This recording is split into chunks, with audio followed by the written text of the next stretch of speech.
Hey everyone, Angie Crawford here, and I am back in my apartment in Santa Monica, California, having just gone to AlienCon in Pasadena on this past March 4 and 5, 2023.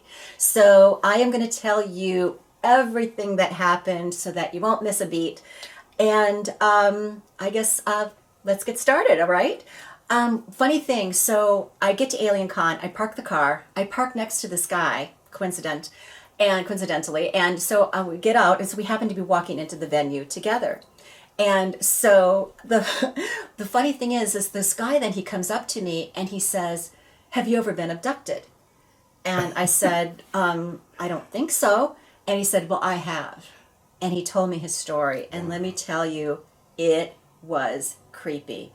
It happened in the 1970s. He talked about how they experimented on him, and let me tell you, I believed every word that he said. And I was like, oh, thank goodness I don't have those memories. Hope that wasn't me, kind of a thing. It's like, I think that they've looked at me, but I don't think that I've ever been taken. Because my blood type is B negative, and I think we're the ones that keep getting taken. So hopefully that was not me, kind of a thing. But ever since the Earth grid started clearing, and they have been cut off from their mothership, and those ships have been pushed away, they don't look at me anymore. Because I used to wake up in the middle of the night terrified all the time. I really did. As long as I could remember, I would wake up in the middle of the night terrified, like someone's looking at me, they're right there. But then that's it. So if they did take me, I don't have any memory of it. They did the zap really well. I don't know. But at any rate, but we are moving on to brighter and better things. But I just thought it was very interesting that before I even really got into the venue, I had that experience. Wow. So at any rate, yes, if you watched episode 1, I did pop for the Galactic Pass. If you want to know what this does for me, please watch that episode. And I also popped the extra $12 so that I could get the pass ahead of time, because then I didn't have to stand in line or anything, and they gave me this really cool, neat little flyer. Wow. And such as, so I got my $12 worth, right? So at any rate, one of the really nice things, though, too, about this Galactic Pass is that you do get to sit in the front for the main stage and the second stage, which is the Orion stage, because you're there for a while and you're just sitting, so you're looking up at the panel. And I know from personal experience that if you sit on the side up front, you've got your head at that angle the entire time, and you just feel all out of alignment. So it's just one of those little things. But hey, that's what I like.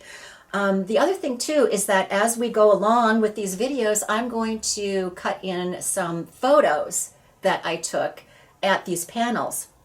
Now, other than the actual AlienCon people themselves, the photos that I have taken, there are very few of these photos, because what happened was they made it very clear that you could not record the panels when you were there. Either audio or visual, you could not record. They were very adamant about that. And they were going to kick you out, not let you back in, etc. And in fact, for this first panel that I was at in the Orion room, there were people that, as people were still filing in, that were just looking at their cell phones just to check emails, and there were people walking around yelling at them to put that away. Wow. And I was like, it was a little intense. So because of that, people said it's like, oh, you can't use your cell phone. People thought, oh, I can't take a picture.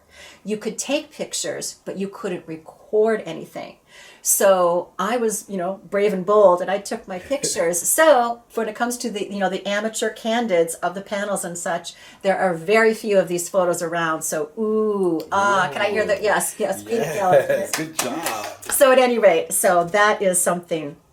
But at any rate, so when you go to AlienCon, if you get there early enough, you can get this really neat paper schedule. This happens to be for Saturday, March 4, and I circled the things that I wanted to do.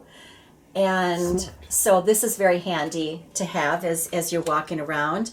And then also I take notes. So I have here my neato notebook with all of my notes and such. And of course, on my purple clipboard, because I don't know how anyone can function without a purple clipboard. Oh I my use gosh. mine daily, and so this is where, that's how I can become me. Anyway, so that is a little bit of the setup for AlienCon, and now we're going to jump right in, and I'm going to tell you about the first session that I attended. It was called Ancient Aliens: Stories of Prophets and Visionaries. It was at 10 a.m. in the Orion Room, which is the second stage. The panelists were William Henry, Caroline Corey, and Jonathan Young.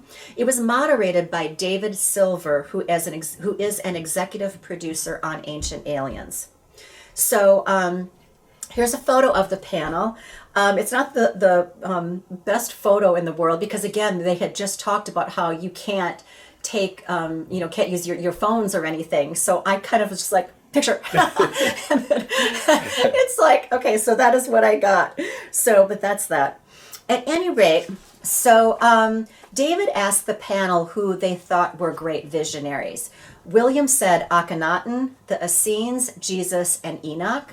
Jonathan said Freud and Jung, and I believe Jonathan is a psychologist, so that makes sense. He went that route.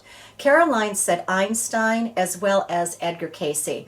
Most of you are probably familiar with Edgar Cayce. If you are not, you should look him up. He was known as the Sleeping Prophet. And basically he went into a trance, and then you could ask him questions, and he went to the Akashic Records, and he retrieved all this information so that he could tell you things about your health or what have you. Oh, wow. And really super fascinating man. Airplane. Anyway, Caroline said that knowledge is in the Akashic Records. We just need to tap into it.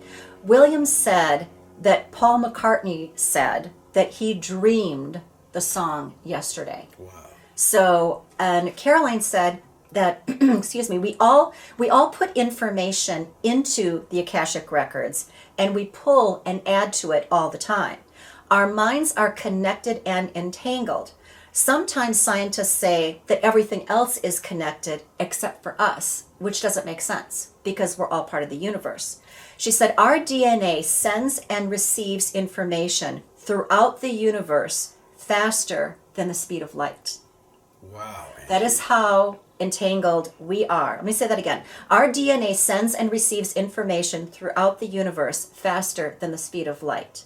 So think about that. You are all part of this major system. It's the solar system. It's the universe. You're all part of that. And everything that you do, think, say, it's all connected. Jonathan said that genius is being open with very little ego attached to it. He said that Mozart said that he didn't write his music. He wrote it down. It came to him and he wrote it down. We are in contact with everything all the time. Caroline said that when we dream, we let the information come through. When we're awake, we let the mind chatter get in the way. Now, this is a big takeaway from this panel. Caroline said that the human brain computes like the entire universe. It processes the same amount of information and mirrors it in design. If you hold a thought for 14 seconds, it becomes part of the Akashic Records. This thought triggers an electrical charge that interacts with the fabric of space-time and becomes entangled. Think about that. One thought, 14 seconds. She said, so if you're going to obsess about something, make it something positive that's beneficial to you and to everyone. So I think that's also why they say, if you're upset about something, say it, get it out of your system, blah, blah, blah, move on. Because you don't want that to really become a part of your life, because that's the 14-second rule. Things we never think about. That's amazing. So keep that in your mind. So like next time too, if you ever, if you get upset about something, if someone cuts you off in traffic, remember you have 13 seconds to be riled up, and then you've got to move on. Exactly. Caroline said there are planetary Akashic Records, galactic Akashic Records, universal Akashic Records, plus more levels. So maybe that's for another video. She said that extraterrestrials are here right now communicating with us, but at the moment, they're just out of our visual spectrum. She said the universe is intelligent, and we interact with everyone and everything all the time. She said you can reprogram your brain to even see in the dark. which is what she did in her movie Superhuman. If you want to check that out, she does. They everyone's blindfolded, and you learn how to see. Oh, wow. But in part of the way to kind of set yourself up to do this, she said that every morning you should set an intention. The first thing when you wake up, ask for direction from your higher consciousness to be able to do something or to learn something. Just make sure that it's for the higher good and that you're not accessing information from negative beings. She said that there is energetic hygiene. What do you want to attract versus what don't you want to attract? Then they went to the audience for questions, and one person asked, well, how do you feel about Tesla as a visionary? And then everyone was like, oh, yes, of course, Tesla, yes, forgot about him. But they talked about how, as a visionary, that Tesla was accessing the Akashic records. And then William mentioned even Steve Jobs. Where did he get his information? So Caroline said that, this is interesting, you can contact the Akashic Records to help you with healing. Basically, what you do is you kind of go into a meditative state and you ask to go back to the original state of being when that thing happened to cause the problem. We know how to self-repair. We are made of the same substance as space. She said the geometry of our cells has been distorted. If you bring back the cell to its original spin, it will be coherent with the universe. So realign with the universe. Amazing. And you can't have any health issues or what have you. Someone asked about the conscious altering drugs, and they said, yes, those work, but you don't need them to get to that same place. So, why bother? You can still get the information. William said that in 3 years, illumination will take over the world. Wow. And I think those of you in the know who, we agree. We totally agree. Within, 3 years. Planet Earth is going to be very, very different in 3 years. So if you're struggling with something, hang in there because we're almost there. And basically they said, just be as pure as you can, right now, as much as you can be. So, awesome. So I think that is that. So my review on this panel is overall, this was actually one of my least favorite ones, because it really didn't have a direction. Caroline was amazing, as she always is, but the crowd was a little sleepy.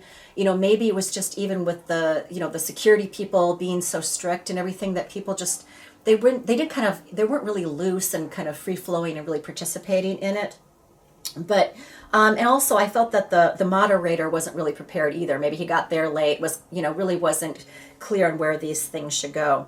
So I give the session Ancient Aliens, Stories of Prophets and Visionaries a 7. 7. Wow.